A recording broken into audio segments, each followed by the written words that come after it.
Kinds of things have happened just in technology in the past 10 years. I mean, 10 years ago, there were no iPads, there were no iPods, were there? iTunes was still a kind of faint idea. There were no smartphones of any sort. There were no social media, really, 10 years ago. I mean, 10 years ago, there was no Facebook.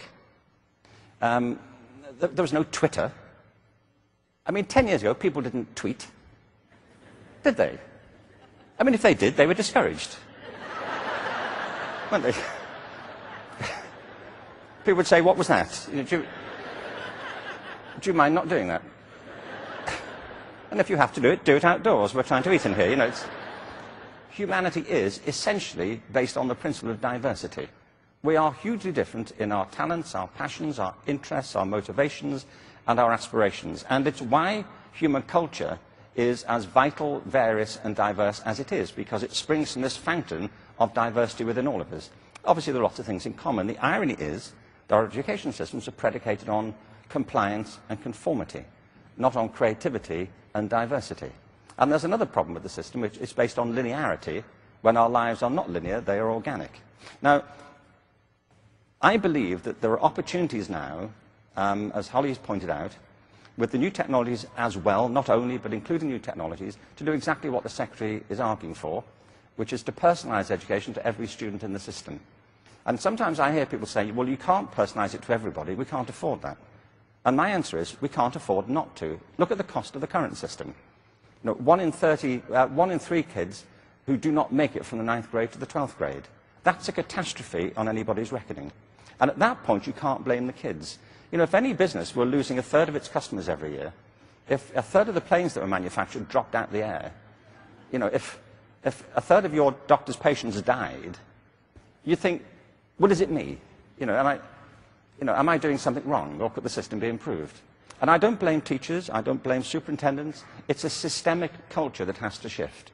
And I believe the opportunity now is in our hands to make the change, partly through the new technologies, but also through a broader approach to the curriculum. And there's some things we want to talk about on the panel. So I've been thinking about digital wisdom, which is combining those things that our brains do better with those things that machines do better, and trying to do it in the best possible way. Now, we've been experimenting in lots of ways to do this. Some agree, some disagree with some of these things. And most of this conference, my guess is going to be about those things that machines do better or are getting to do better. So I thought I'd focus a little bit on the things that the brain and humans do better.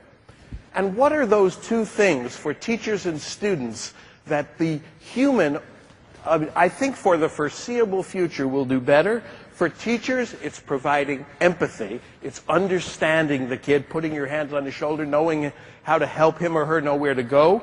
For students, it's passion. Machines don't have passion, and so the student needs that.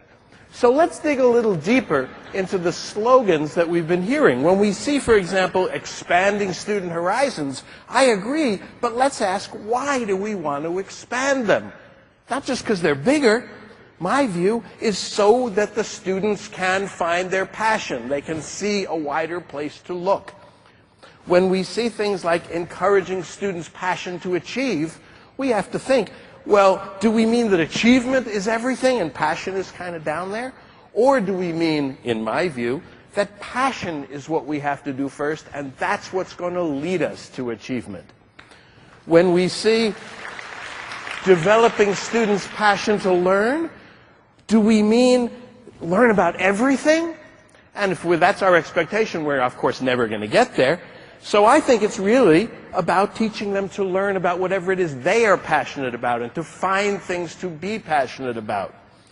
So my view is that helping kids find and follow their passion is really the key to a 21st century education, because that's what provides the motivation, that's what provides the learning, that's what eventually will get these people the good jobs that they like, and I think in the long run provide happiness. Of course, how do we do it? Well, I think there are 4 things that I would encourage all teachers to do. The first, of course, is to listen. Because if we don't know the passion of every student, it's very hard to encourage it.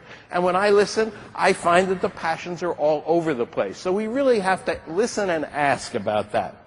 Or else what we get is what the kids call cellophane kids. The teacher looks right through them at the curriculum and at the test scores, and the kids become invisible.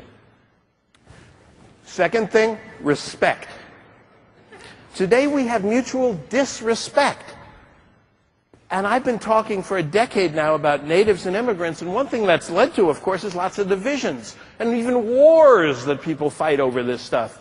Ladies and gentlemen, I'm here to tell you that the war is over. The natives won. And our job now is to make peace and to move forward to mutual respect and to digital wisdom. In the new century, what we need is a new balance of things like top-down and bottoms-up, old and new, past and future, technology and pedagogy. Remember, 100 years ago, we were ignoring half the world. The men were making all the decisions for the women. Well, thank goodness we got over that. And now we're better, yes. Well, guess what? We're doing it again. Because half the world is under 25, and all the educational decisions come top-down. I think the next century is about changing that as well. We need to over-expect from our students. Today's student capabilities are far greater than they've ever been. They're not less. And what's making them better is connecting their brains to technology wisely.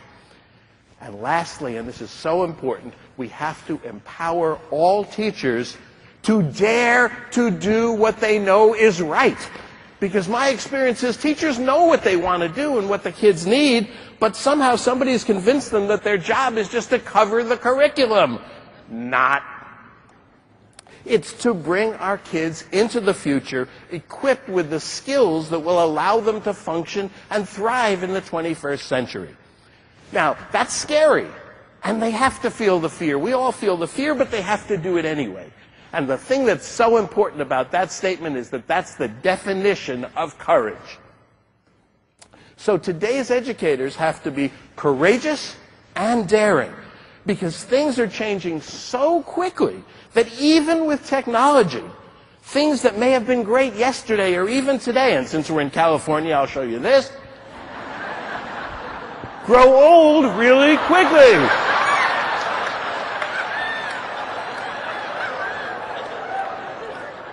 And just on a slightly more serious note, let's not forget that while technology can truly inspire and help our kids, and we all know that and we want to do that, used poorly, it can do damage. So we better be careful and search for digital wisdom. Yes, it can be hard. Yes, it can be scary. Sometimes it can even be unpleasant. But we can do this, folks. So let's help our kids find and follow their passion so that they can thrive in the future. Have a great conference.